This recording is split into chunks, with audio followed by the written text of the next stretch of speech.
الفاتحة.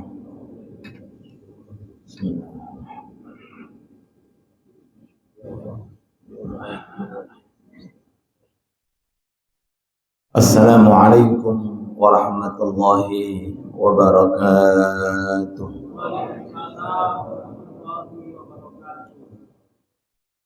الحمد لله الذي جعل المحاسبة لهذه النفوس من أعظم الطرق الموصلة إليه في كل زمان. اللهم يا رحيم رحمن أدم صلواتك وسلامك على عبدك المصطفى حبيبنا وشفيعنا سيد الأكوان سيدنا ومولانا محمد وعلى سائر آبائه وإخوانه من الأنبياء والمرسلين ذوي العرفان ومن تبعهم بإحسان إلى يوم الميزان وعلينا معهم وفيهم برحمتك يا أرحم الراحمين. سبحانك لا علم لنا إلا ما علمتنا إنك أنت العليم الحكيم وتب علينا إنك أنت التواب الرحيم.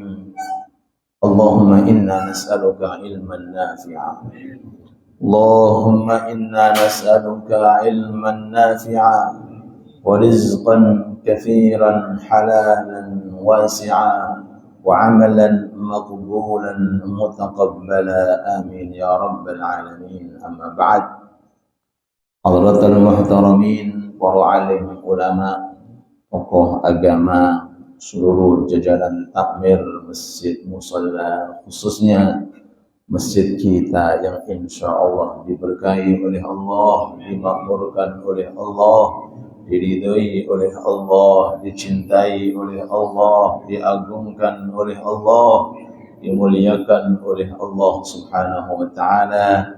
Terkhusus panjenenganipun Al-Fadil Yai Ainur Rafiq selaku ketua panjenenganipun penasihat masjid Yai Hasan Bisri, tentu memiliki Al-Am Al-Karim Ami Abdullah, Ustaz Abdullah, dan segenap tokoh agama, tokoh masyarakat Stanton yang tidak kami sebutkan tanpa mengurangi rasa hormat, rasa ta'zim. Mudah-mudahan hari ini sebelumnya hari yang akan datang terus sampai kita meninggal dunia, mudah-mudahan diridhoi oleh Allah. Mudah-mudahan diridhoi oleh Allah. Mudah-mudahan dimuliakan oleh Allah. Semoga usaha kita dipermudah oleh Allah, dilancarkan oleh Allah. Hajat-hajat kita, baik urusan dunia, urusan barzakh, urusan akhirat, mudah-mudahan dimuliakan oleh Allah. Amin ya rabbal hadirin hadirat yang dirahmati Allah. Sebelum menginjak pada hikmah yang akan kita kupas pada pagi yang mulia ini, izinkan mari kita merenungi bersama-sama hadis baginda Nabi Muhammad sallallahu alaihi wasallam. Sinfan la yashba'an. Di dunia ini ada dua orang nggak pernah kenyang, nggak pernah kenyang. Dua orang ini nggak pernah puas,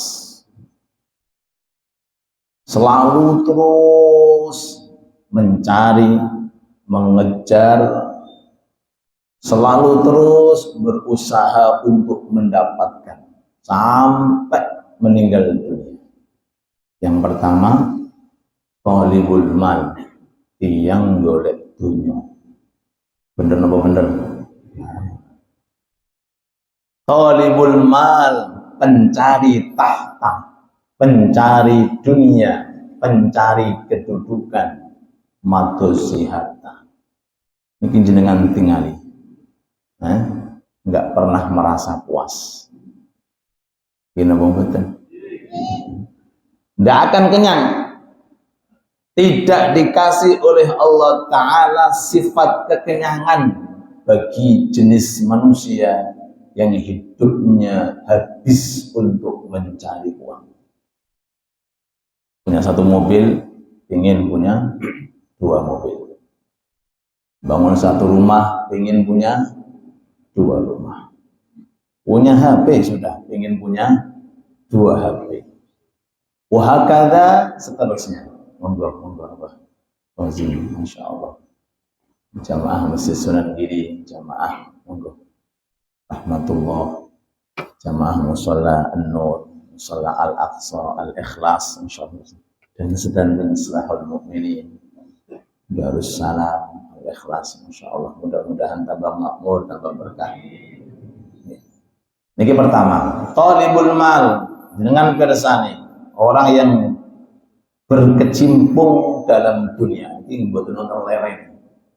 Bahkan mau sing pensiun mau jadi golek ceperan. Napa? Nggih, itu haknya masing-masing. Bahwa nggih. Dalam suatu hadis niku, "Lau anna libni Adam wadiyan min dhahabin la habba ayyakuna lahu wadiyan." Lau anna libni Adam wadiyan min dhahab. Kalau seandainya ada seseorang di dunia itu dikasih lembah isinya emas. Apa Pak? Mboten banjir loh. Lembah dari gunung ke gunung. Diapit oleh dua gunung. Full. Dalamnya itu pek isinya emas. La ahabba ayyakun lahu wadiyan. Kata Rasulullah, pengen punya dua lembah. Masya Allah. Dua lembah dikasih, pengen punya tiga lembah. Isinya buatan air, buatan pasir, buatan batu. Isinya itu emas dan perak. Allahumma sholli ala Muhammad. Lalu kemudian kata Rasulullah, walayyamla fa illa turab. Orang sing modele kaya ngene, delok ketika mati masuk ke liang lahat. Mulutnya isinya apa? Debu. Apa? Debu. Walayyamla fa illa turab. Ketika ajal sudah menghampirinya, idza jaa ajaluhum la yastakhiruna sa'atan wala, masuk ke liang lahat, yang kita lihat apa? Masih perae. Monggo dijawab, mobilnya, ATM-nya, uangnya, dah. Yang kita saksikan, yang kita lihat, layyam la'fah illa turab, seakan-akan mau mengumpulkan, seakan-akan mau menginginkan, seakan-akan mau meraih semuanya. Ternyata yang dibawa hanya sehelai kafan. Makanya sering saya sampaikan, bayi keluar dari perut ibu ini gegem. Tapi ketika mati udah, betul. Jadi ini ono bayi itu mesti medal niku gegem. Niku mesti rata-rata. Kok saged jenengan tangan-tangan dukun bayi. Kalau mboten dukun bayi. Ketika mati dikasih lambang oleh Allah Ta'ala udah lunak jari-jari. Nah, ono mayat kok gegem, bodoh nih, urung mati ya. Tanda ini mesti udar. Apa ini? Seakan-akan datang dari perut ibu ke dunia, dunia mau digegem. Oh, boy, pengen diraih. Jabatan, ya kedudukan, ya harta, seakan-akan pagi, siang, sore, seakan-akan umur ini tulul amal. Seakan-akan itu umurnya panjang sehingga dunia ini mau digegem. Enggak tahunya ketika ajal tiba lepas semuanya, udar dilepaskan, tidak dibawa. Mudah-mudahan dunia kita diberkahi oleh Allah. Mudah-mudahan dunia kita manfaat, damel sangu urip tenggene alam barzah, sangu urip tenggene akhirat, pembangunan masjid, pembangunan musola, donatur untuk majelis taklim, untuk ini, sedang terniku masuk ke dalam dunia tapi sebutannya ad-dunyal mahmudah, dunia yang dicintai oleh Allah. Yang kedua, sinfan la yashba'an, dari dua jenis manusia yang tidak pernah berhenti, tidak pernah merasa kenyang dan puas. Talibul ilm, peluru ilmu, peluru majelis taklim.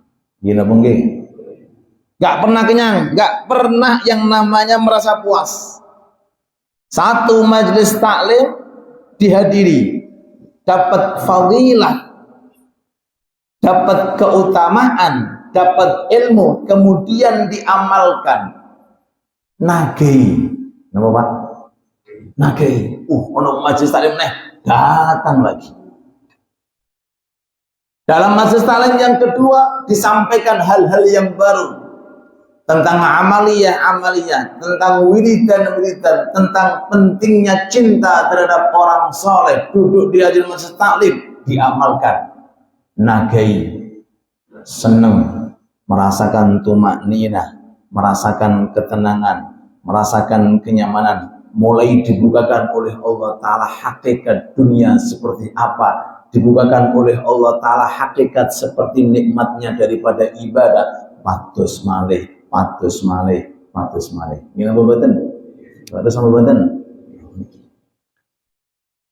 Sampai Al-Imam Syafi'i alaihi rahmatullah, Muhammad bin Idris Asy-Syafi'i, itu sampai di akhir hayatnya, ujian demi ujian dan cobaan dalam beliau belajar mengajar, dimuliakan oleh Allah Ta'ala dengan dititipi yang namanya penyakit bawasir.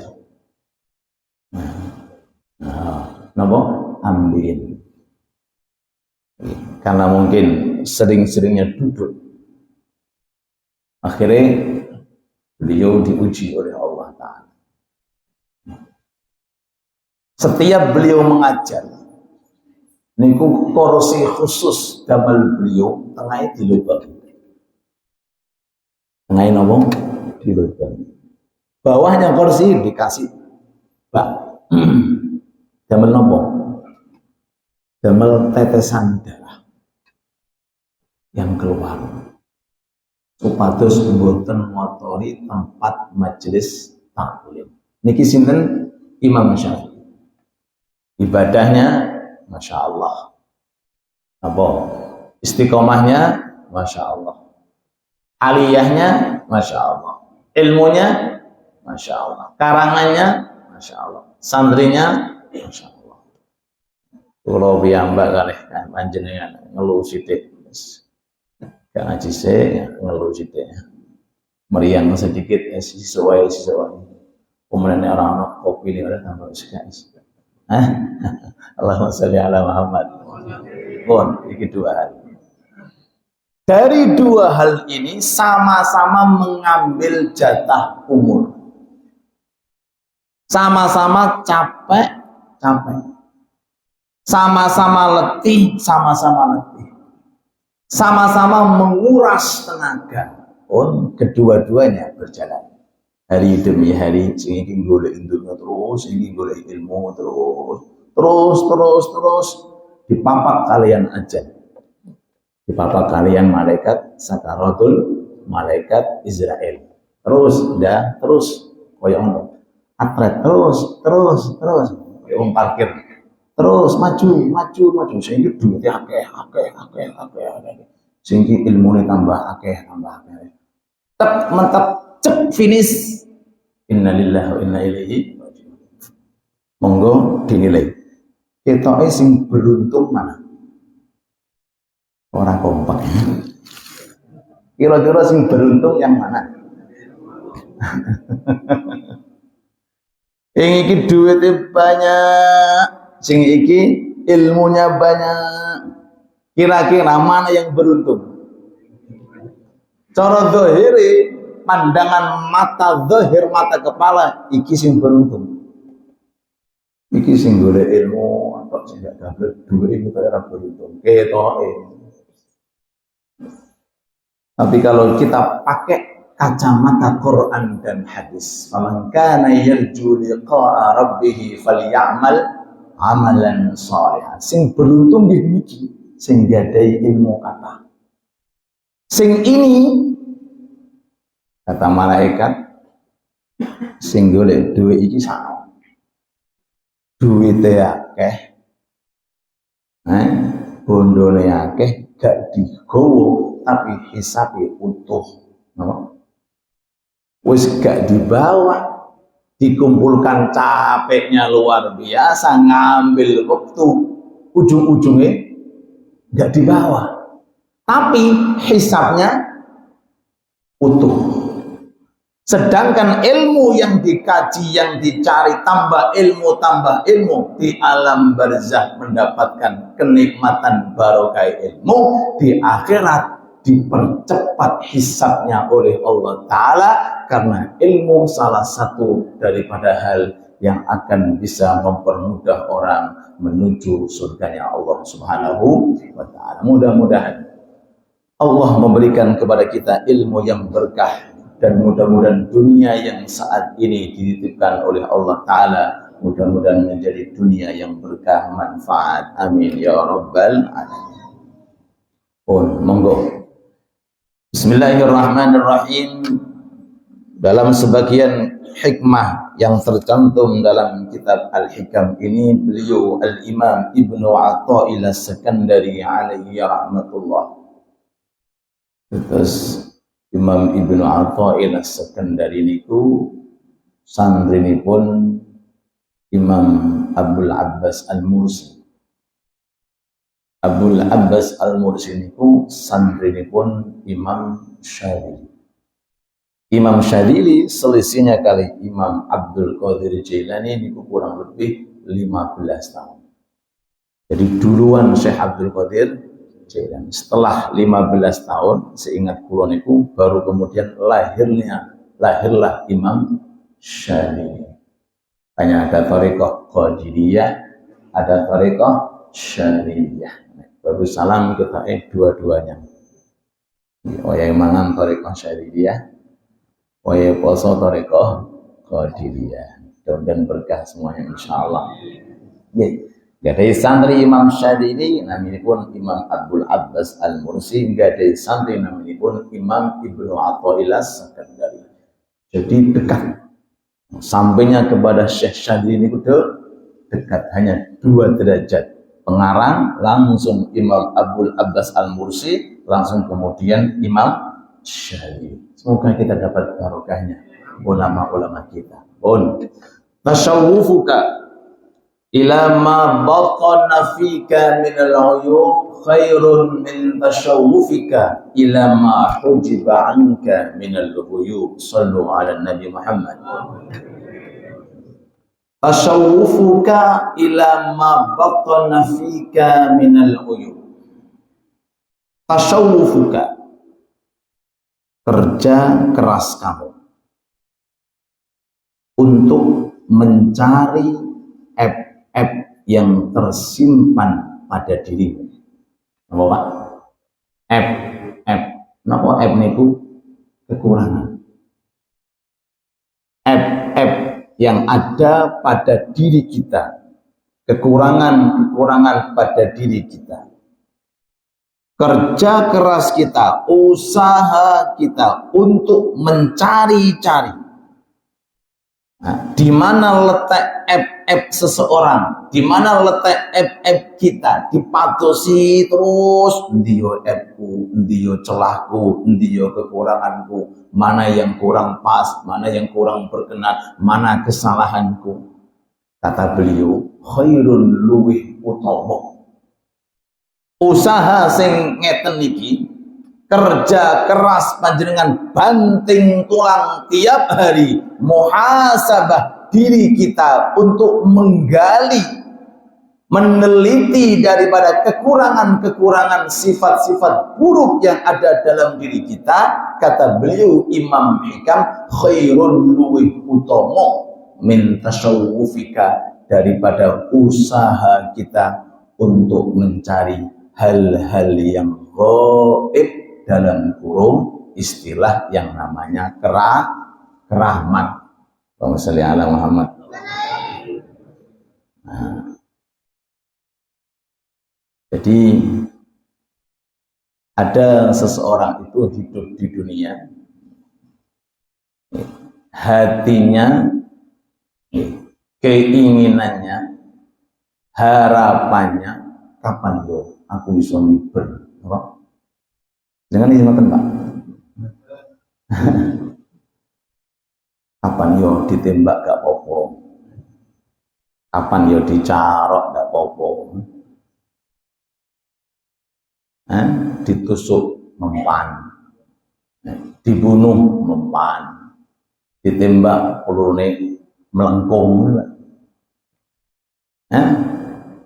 Itu keramat yang dihasilkan juga dari yang namanya ibadah.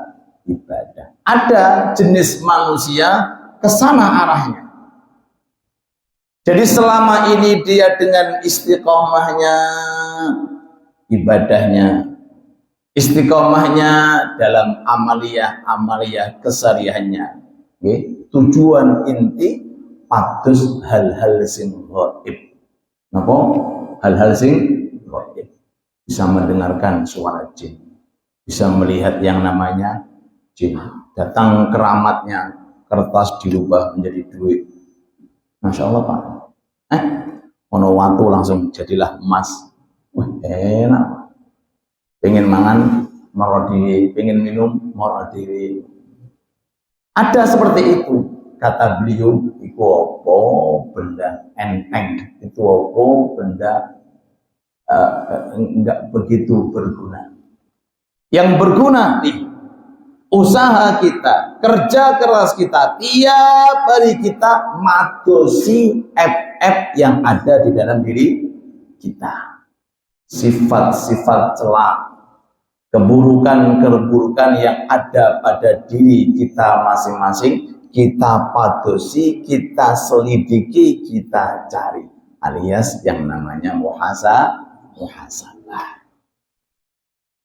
Alasannya karena ini merupakan tuntutan yang dituntut oleh Allah Subhanahu wa Ta'ala. Niki. Sing tadi yang pertama itu keinginan nafsu kita. Dari dua hal ini, antara keinginan Allah dari kita untuk membersihkan diri kita dengan keinginan kita untuk mencari seperti keramat-keramat semacam ini, mana kira-kira yang dimuliakan oleh Allah, yang dicintai oleh Allah, yang dicintai, yang dimuliakan oleh Allah Ta'ala adalah sesuatu yang menjadi keinginan Allah Subhanahu wa Ta'ala daripada keinginannya orang tersebut. Mudah-mudahan kita diridhai oleh Allah, dipermudah oleh Allah. Amin ya rabbal alamin. Sifat-sifat yang ada di dalam diri manusia itu ada dua. Ada sifat namanya mahmudah, ada sifat namanya mazmumah. Ada sifat yang dicela oleh Allah Ta'ala, ada sifat yang dipuji oleh Allah. Di mana letaknya? Di dalam hati manusia.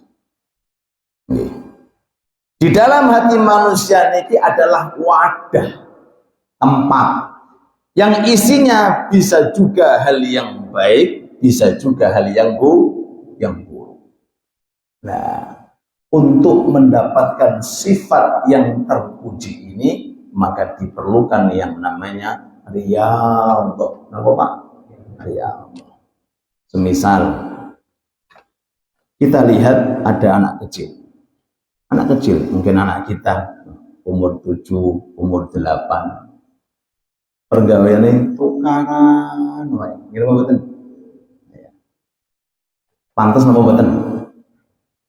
Ya pantes cah cilik. Ana wong umur 50. Tukaran, pantes mboten. Kok meneng jenenge?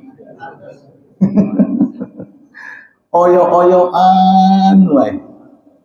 Tadi umur 5 tahun, 6 tahun, anak kita. Perkara gambaran mainan saiki. Perkara nakeran. Perkara duit 1000 tukaran lah, nangis-nangisan. Saya kula tambah pantes nopo mboten. Nah, kompak. Engko naik ke atas, umur 50. Perkara parkir mobil. Tukaran. Ana wonge. Pantes nopo mboten? Coba ngomong pantes Pak. Apa yang membedakan anak kecil dengan anak kecil? Sifatnya memang seperti itu. Kenapa? Sifatnya seperti itu. Jadi kalau ada orang tua muring-muring perkara anak itu karang, sing salah wong tuane. Iki belum sampai pada target anak kecil itu. Lah sing salah di wong sing umur apa? 50 tahun. Perkara masalah parkir gak ngomong setahun. Wonge teko. Bagaimana bisa sampai kepada sifat-sifat yang mulia? Diadakan riyadhah, ngaji, belajar, hadir majelis taklim. Kekurangan-kekurangan yang ada pada anak kecil itu memang tempatnya. Nah, sebelum saya lanjutkan, ulama mengatakan cuma anak kecil itu ada sifat-sifat mulia kalau dimiliki orang dewasa. Dunia ini aman. Dunia ini aman. Setunggal anak kecil itu cepat akuri, betul. Nek wong gede sampai mati. Anak kecil itu kita lihat, anak kita la ilaha illallah wagi del. Pagi dhuwur wis mangan bareng sak piring. Ning dia itu anak kecil. Nggih, cepet islahnya, cepet akure, cepet memberikan maaf. Kalau sifat ini dimiliki orang dewasa, masya Allah Pak, baldatun thayyibatun wa rabbun ghafur. Dunia ini aman. Satu. Yang kedua, anak kecil itu nggak ada sifat qanaah. Mungkin nangis dengan kasih duit orang ewo. Belum mboten. Nek jenengan jaluk nambahin nole orang M. Niku anak kecil. Nggih, nangis kaya napa mawon jenengan sangune coklat. Niku anak kecil, qanaahnya luar biasa. Niki dawuh guru kula. Itu anak kecil. Coba sifat ini dimiliki oleh orang-orang dewasa. Apa enggak ada sifat qanaah? Ya memang hari ini rezekinya sak menten, ya sak menten kok. Enggak perlu ngrundel, enggak perlu susah, apalagi naudzubillah sampai enggak ada sifat suudzon kalian Allah. Yang ketiga, anak kecil itu nggak pernah ngumpetake sesuatu. Gini betul. Nah, dia kok niki nggak? Saya punya ini loh.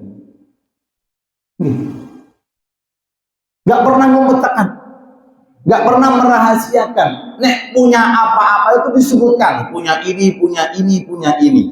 Orang dewasa, dirahasiakan, diumpetake. Aku butuh uang sampai di duit orang duit 100.000 gak duit aku padahal yang ngomong duit SM dirahasiakan diumpetake. Terus yang ketiga, yang terakhir, anak kecil itu nggak tahu Pak urusan dunia. Dulu panjenengan kali kula nggih ngeten iki Pak, samangke ana kota amal dina Jumat dek. Jenengan golek sing ndi? Nek sing nulis paling sithik to. Kenapa? Maaf. Kenapa? Sudah bisa membedakan.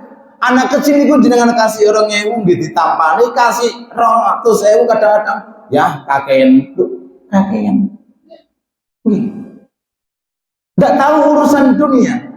Belum sampai ke sana. Lah, coba sifat ini kita kembalikan lagi saat kita sudah pada usia. Dengan cara bagaimana? Dengan cara membersihkan sifat-sifat kotor yang tidak diridhai oleh Allah Subhanahu wa ta'ala. Setunggal secara singkat, waktu sudah mendekati masuk. Mudah-mudahan ilmu kita diberkahi oleh Allah.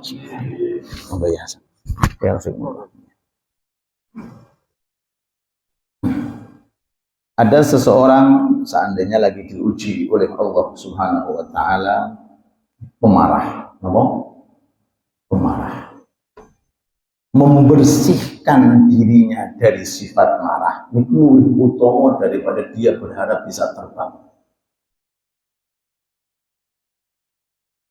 Lebih utama daripada dia itu bisa memiliki hal-hal aneh,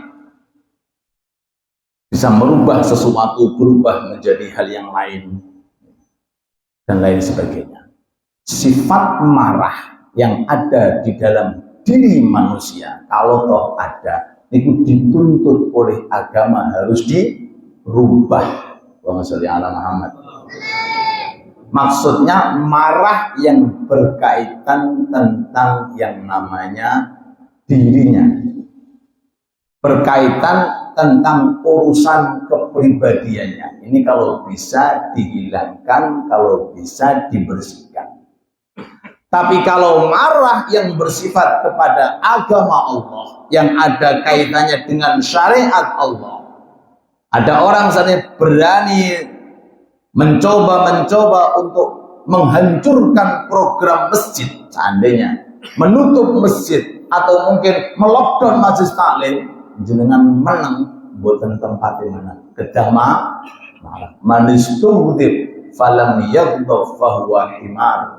Kata Imam Syafi'i, ketika ada agama Allah Ta'ala dilecehkan, direndahkan, syariat Allah Ta'ala dikucilkan, kok diem, boten marah, itu namanya keledai. Ngapa? Nah, sifat marah yang tidak diridhai oleh Allah Ta'ala itu sifat marah yang berkaitan tentang dirinya. Niku harus napa? Dihilangi. Bagaimana cara menghilangi? Ya, kembali. Ya, mereka mengkaji kitab-kitab semacam ini, mendalami kitab-kitab yang ada hubungannya dengan hati. Nabi Muhammad Sallallahu Alaihi Wasallam bersabda dalam hadis sahihnya, laisa syadidu bisur'ah, innamas syadidul ladzi yamliku nafsahu indal ghadab. Orang kuat menurut pandangan Islam itu bukan mereka yang jadi pegulat atas pegulat. Ada nih keker, dengan orang itu selalu menang. Itu hakikat daripada orang kuat. Orang kuat innamas syadid, sesungguhnya orang yang kuat, orang yang bisa mencegah amarahnya. Allahumma sholli ala Muhammad. Bisa marah tapi dicegah. Mampu untuk marah tapi dicegah. Ini hakikat daripada orang marah. Semisal pas wayai lagi ngempet ngopi, pengen ngopi, sudah berangan-angan bakal bojoku gawe kopi sing lezat, sing nikmat, pengen banget mlebu omah di kopi ini jadi bojone gula nih, teh kopi nih, teh. Ngoten niku jenengan kali kula marah mboten. Sing jujur. Tuh, ibune ngomong, nggih. Hal sepele mawon. Monggo. Iki mawon. Pas lagi malam-malam mau tidur bayangane besok mangane seandainya nasi ini, macam-macam blek wis. Barang tiba waktu pagi blek nasi ambek kerupuk ya putih sisa. Mudah-mudahan mau betul. Alhamdulillah kompak betul. Bu tolong bu, tolong di CCTV bu, bener bu, dicoba. Ini rijal qawwamun 'alan nisa. Ini makna rijal qawwamuna 'alan nisa, hakikat daripada rujuliyah, sifat laki-laki nggih ngeten iki lah. Mboten marah. Kenapa? Karena tahu bahwa segala sesuatu yang wujud di dunia tidak akan lepas dengan apa yang ditakdirkan oleh Allah Subhanahu wa taala. Nggih. Nggih, saking menika Kanjeng Nabi kita Muhammad sallallahu alaihi wasallam itu pernah, ini satu sifat saja kita kalau mau mengupas untuk bisa memberikan motivasi kepada kita. Sahabat Anas bin Malik niku ngawulo datang Nabi niku umure 10 tahun. Ketika Nabi niku hijrah ke kota Madinah, banyak dari kalangan sahabat yang punya uang dana niku bantu duit, bantu harta. Nah, sahabat Anas, keluarganya, bapak ibunya itu tidak punya apa-apa. Iri, bahasanya itu iri kebaikan. Enak-enak tonggoku bisa memuliakan Nabi, lawak dia ganti popo ipa, nggak punya apa-apa gimana? Bismillah bu, yuk anaknya dikena Nabi.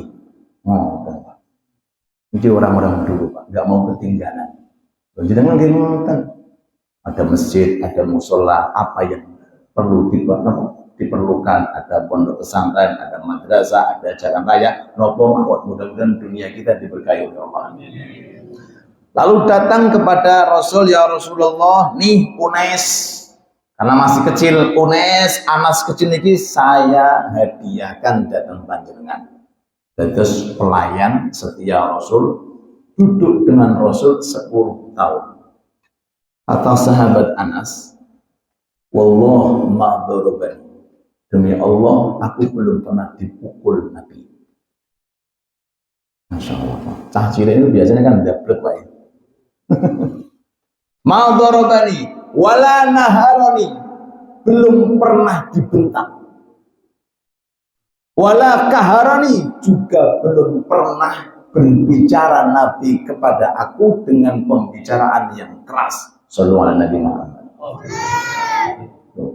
Ini sifat perlu kita lihat.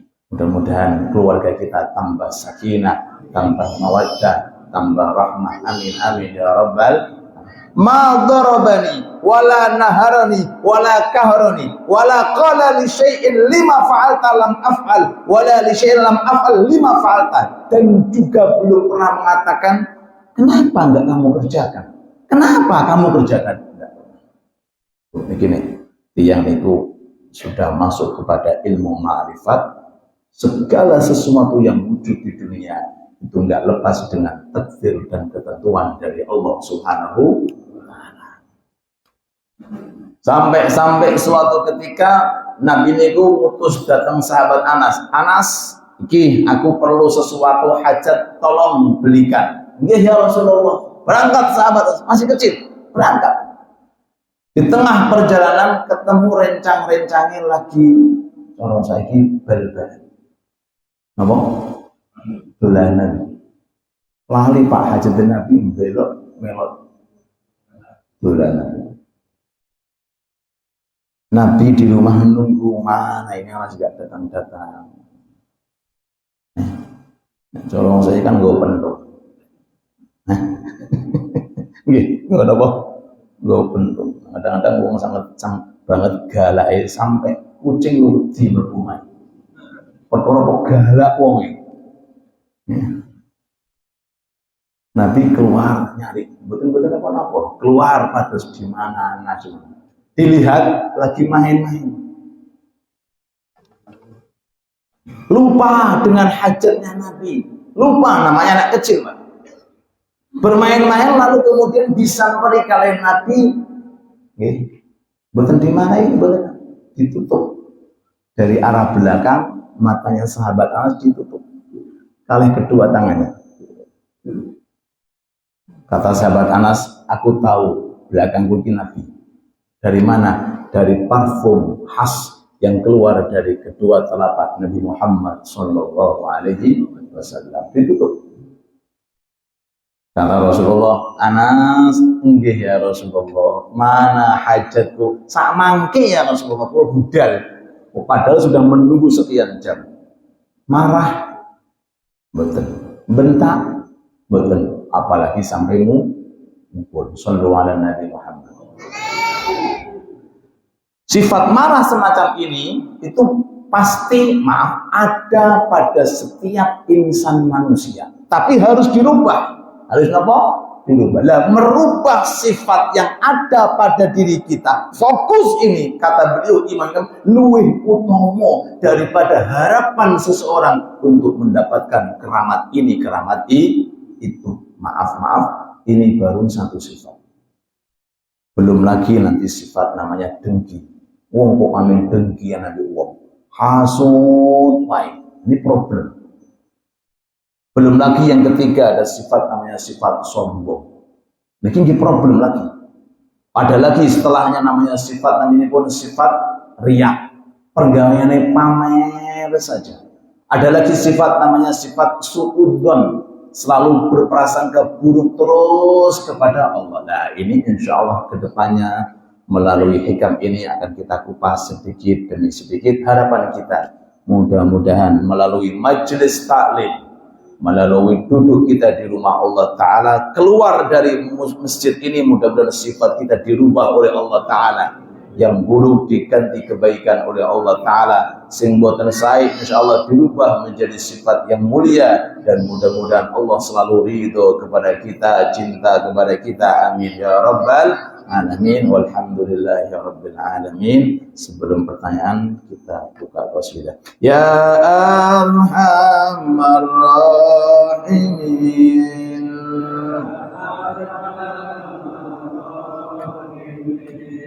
ya arhamar rahimin, farrij muslimin, ya arhamar rahimin,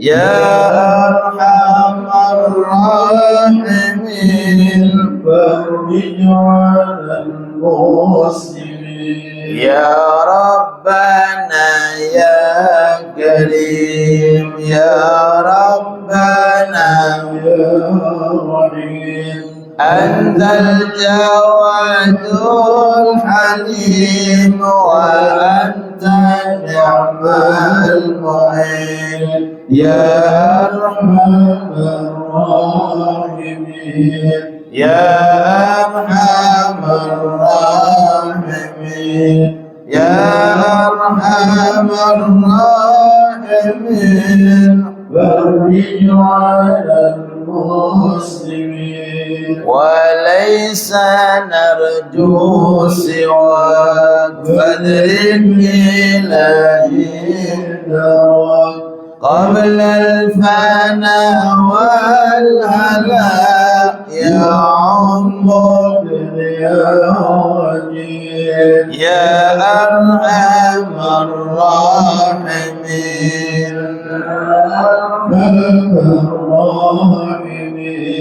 ya Arhamar Rahimin, farrij Rabbi isqina ghaithan nafi' mubarak dawam, yadumu fi kulli am ala mamri sinin, ya arhamar rahimin, ya arhamar rahimin, ya arhamar rahimin, farrij 'alal muslimin, Rabbi isqina ghaitha 'amna fil mubarak dawam, yadumu fi kulli 'am ala mamri sinin, ya arhamar rahimin, ya Allah يا أرحم الراحمين يا أرحم الراحمين فرج على المسلمين واختم بأحسن ختام إذا كان الانصراف وحل الحمام وزاد رشد الجميل يا أرحم الراحمين يا أرحم الراحمين يا أرحم الراحمين فرج على المسلمين ثم الصلاة والسلام على شفيع الأنام والآل الكرام والصحب والتابعين يا أرحم الراحمين يا أرحم الراحمين يا أرحم الراحمين فرج على المسلمين الفاتحة. Sebelum pertanyaan mungkin dalam kitab-kitab seperti Akhlaq lil Bani karya Syekh Umar bin Baroja Surabaya itu disebutkan trik-trik teori untuk menghindari marah. Satu, pindah posisi. Pindah nomor posisi. Ketika berdiri, duduk. Ketika duduk, berdiri. Pindah posisi. Kedua, pindah tempat. Dan kalau di kamar, keluar dari kamar. Kalau di luar kamar, masuk ke kamar. Contohnya seperti itu. Oke. Yang kedua, ambil air wudhu. Karena marah itu bawaan syaitan. Syaitan itu terbuat dari api panas, maka bisa dipadamkan dengan air wudhu. Dan yang kedua, sholat. Apa? Sholat. Nah, oke. Ini wonten bojo muring-muring bu dengan tinggal sholat. Nah, tinggal sholat. Oh, nih. Yang terakhir ngoco. Napa? Nah, nek wayah marah-marah kon ngoco. Ganteng ora. Niku mawon. Atau mungkin kon video. Nek aku marah-marah tolong di video. Aku mari marah selesai didelok. Ternyata koyo ngene ya. Nggih, Allah taala alam. Monggo, wonten pertanyaan? Monggo. Bebas. Kalau ada. Nggih, monggo, wonten. Masalah fikih, monggo niki nyatu. Monggo nyatu. Wonten niki. Sholli ala Muhammad.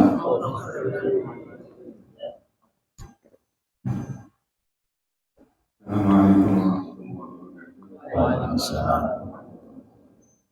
Kita coba sholat jahiliyah. Kita kodok sholat jahiliyah.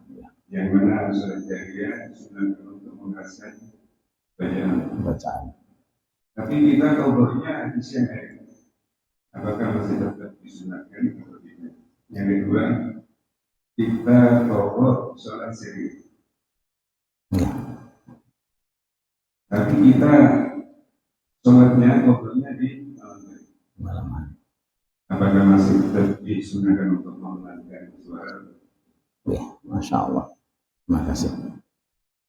Pertanyaan terkait tentang fikih yang ditanyakan beliau, Ami Abdullah. Mudah-mudahan pertanyaannya berkah dan ilmu yang kita dapat berkah bisa kita amalkan sehingga derajat kita tambah, kedudukan kita tambah di sisi Allah Subhanahu wa Ta'ala.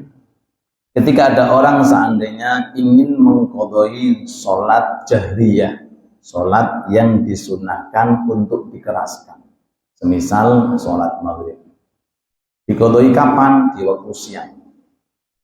Di waktu siang, jam 8, jam 9, atas hal-hal tertentu lah mungkin. Kan ada istilah di dalam ilmu fikih itu, orang apa itu meninggalkan sholat. Di antaranya orang meninggalkan sholat karena ada udzur agama.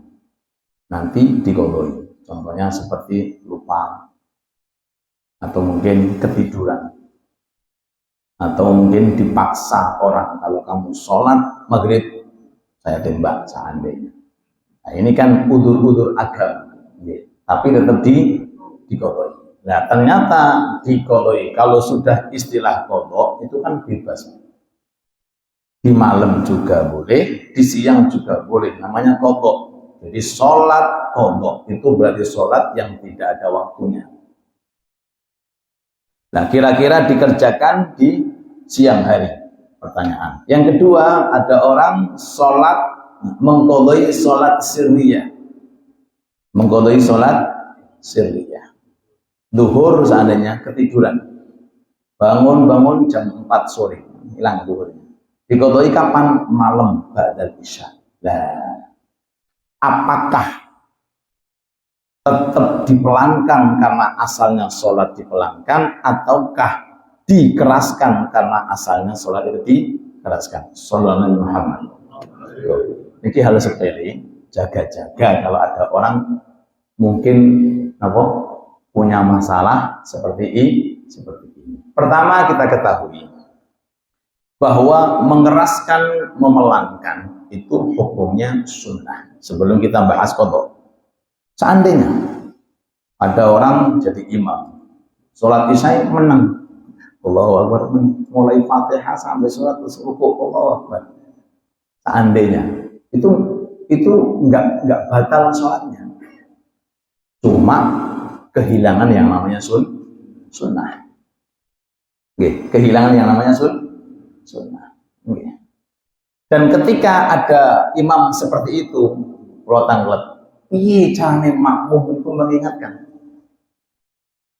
Bingung. Ayo, apa? Ya apa? Kalau seandainya ayat yang ketinggalan, mungkin kita diingatkan dengan baca ayatnya, atau mungkin salah rukuknya, sebelum rukuk ke rukuk mungkin kita subhanallah. Gimana itu? Ya apa caranya? Mungkin satu di antara makmum mengeraskan suaranya, alhamdulillahirabbil alamin, supaya imam ingat. Kalau diem Pak bingung. Tapi kalau sholatnya zuhur dikeraskan, bagi imam makmum gampang, subhanallah, ingat. Atau mungkin bahkan ketika malam pun juga subhanallah, imamnya sadar, subhanallah apa ya? Oh ternyata aku gak baca. Nah, bagi yang mengqodhoi itu dipandang dari segi apa? Dipandang dari segi apa? Ingat pun apa? Zatnya sholat apa? Waktunya, seingat waktunya. Terkait tentang waktunya, seingat pun waktunya. Nek waktunya niku di malam hari, nggih dikeraskan. Walaupun sholat itu nek niku sholat yang diqodhoi itu isya dikerjakan di siang hari, nggih dipelankan karena waktunya memelankan. Terus boten kembali kepada zate sholat, tapi terkait tentang waktu dan masa. Nek ngodhoi di malam hari dikeraskan karena mandang malamnya, kalau diqodhoi di siang hari dipelankan mandang yang namanya waktunya. Paham nggih? Allah taala. Terima kasih. Monggo, monggo. Assalamualaikum warahmatullahi wabarakatuh. Waalaikumsalam warahmatullahi wabarakatuh. Nggih, monggo. Jadi masalah sombong. Allahu Akbar. Iya. Ya Allah. Ujub itu Ya Allah. masalah yang La ilaha illallah. Kalau kepingin setelah itu cara-caranya menggunakan Nggih. Waalaikumsalam warahmatullahi wabarakatuh. Nggih. Tadi disampaikan kali abai memang problem bagi kita. Maksudnya kita ini orang-orang yang pengen sowan datang Allah nanti. Niku problem kita bukan masalah duit, Pak. Duit kan duit, bukan itu.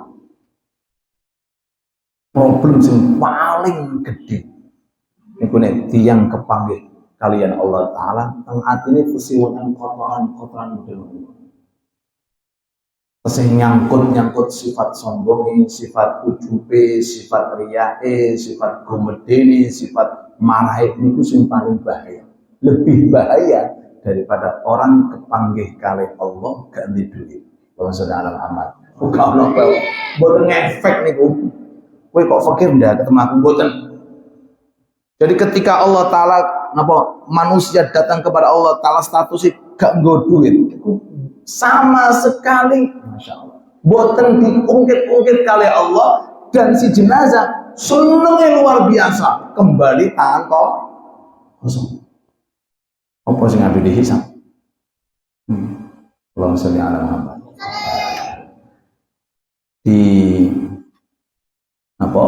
Di dalam ilmu tasawuf itu mungkin pernah saya sampaikan atau mungkin dari itu kesimpulannya 3 lafaz.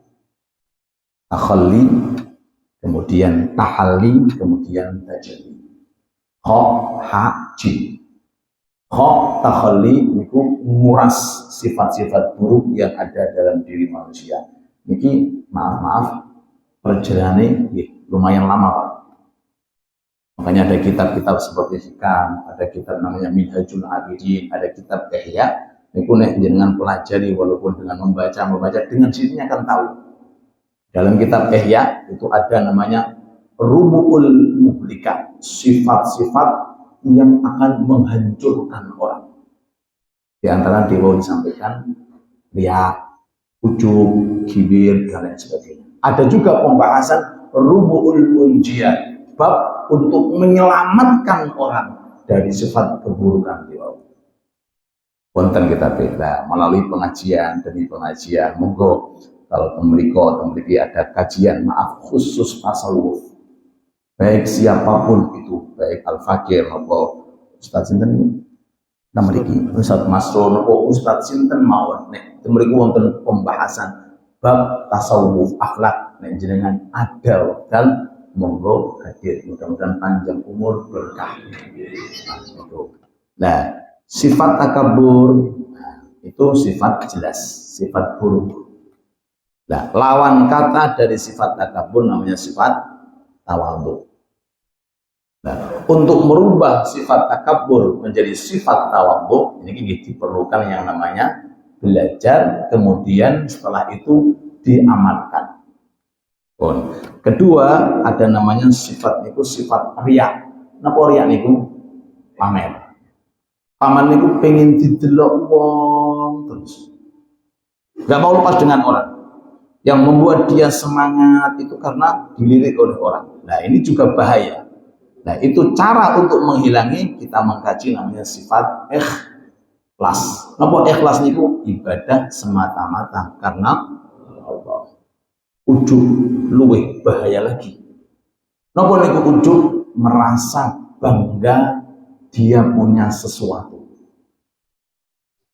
Bangga dengan dia punya kekayaan, bangga dengan dia punya ilmu, bangga dia dengan istiqomahnya. Ini bisa menghancurkan amal. Habis ludes. Nah, ini sifat jelek diaturi oleh ulama untuk mengaji namanya sifat syuhudul minnah. Menyaksikan bahwa semuanya ini adalah pemberian dari Allah Subhanahu wa Ta'ala yang dilambangkan dalam sholat. Inna sholati wa nusuki wa mahyaya wa mamati lillahi rabbil alamin. Ya, secara singkat, mungkin ada orang memiliki, mungkin ada seseorang memiliki sifat namanya sifat sombong. Secara singkat, kok bisa ya sombong? Oleh ulama diaturi. Kamu itu asalnya dari mana? Dari mana, Pak? Benda cairan. Monggo dia menangan. Asalnya awak dhewe niki benda cairan. Apa sing gelem? Apa ana sing tuku? Diresapi piyambak. Kok bisa sombong itu ketemu berapa? Ya lek sangka emas rada luwung, Pak. Atau mungkin sangka madu. Maaf. Rada luwung, sangka apa? Benda yang hina. Mimma indafik. Ini terus dihayati. Ketika ketemu orang sosok luwih alim daripada kita, luwih sok ingat dari mana asalnya. Ketemu dengan orang tua, ingat siapa kita. Ketemu dengan orang alim, siapa kita. Bahkan ketemu dengan ahli maksiat pun ingat siapa kita. Supaya kok timbul rasa yang namanya tawadhu. Napa tawadhu niku? Rendah. Dan apa? Rendah, andam asal. Artinya apa? Nek wis kaya ngono asale berarti maaf, yo dihina pantes. Dihina pantes. Diledekkan yo pantes. Dikucilkan yo pantes. Napa maneh, Pak? Dicaci maki yo pantes. Akan nek dhuwur malih dilebokno neraka yo pantes. Lho mau apa menungso? Nek pengen ngrasakake pantes segala-galane menungso. Terus kata ulama yang kedua, akhir finish manusia. Jadi apa, Pak? Jadi apa? Bangke. Gak iso apa-apa. Boten saged napa-napa. Loh. Jadi awalnya sudah seperti itu bendanya, finishnya pun juga maaf gumeletak boten saged. Yang dulu katanya saudagar kaya, yang dulu katanya pejabat tertinggi, yang dulu katanya pemilik segala, mana sekarang statusnya menjadi jenazah, nggak bisa apa-apa. Yang ketiga, maaf, yang dibawa oleh manusia kemana-mana, perut isinya apa? Darah, kotoran. Jadi sing digawa yo nayene nggih barang ini, Pak.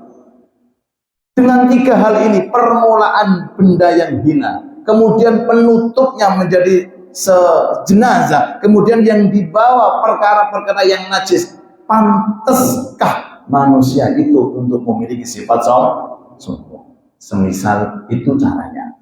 Dan kedepannya ada lagi namanya bagaimana sifat ujub itu bisa dihilangkan, bagaimana sifat hasud bisa dihilangkan. Insya Allah melalui ngaji demi ngaji Allah Ta'ala memberikan ilmu kita yang berkah manfaat. Amin amin ya rabbal alamin. Malih cekap ya cekap Allah ya itu tuh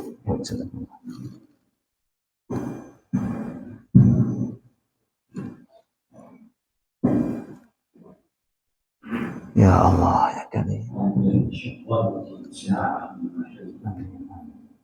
اللهم صل وسلم وبارك على سيدنا محمد وسلم ورضي الله تعالى عن صحابه رسول الله اجمعين والحمد لله رب العالمين عند الشاكرين عند العالمين حتى يوفي العمر والقدر المزيد يا ربنا لك الحمد كما ينبغي لجلال وجهك الكريم وعظيم سلطانك اللهم اغفر لنا ذنوبنا ولوالدينا وارحمهم كما ربونا صغارا Amin. Amin.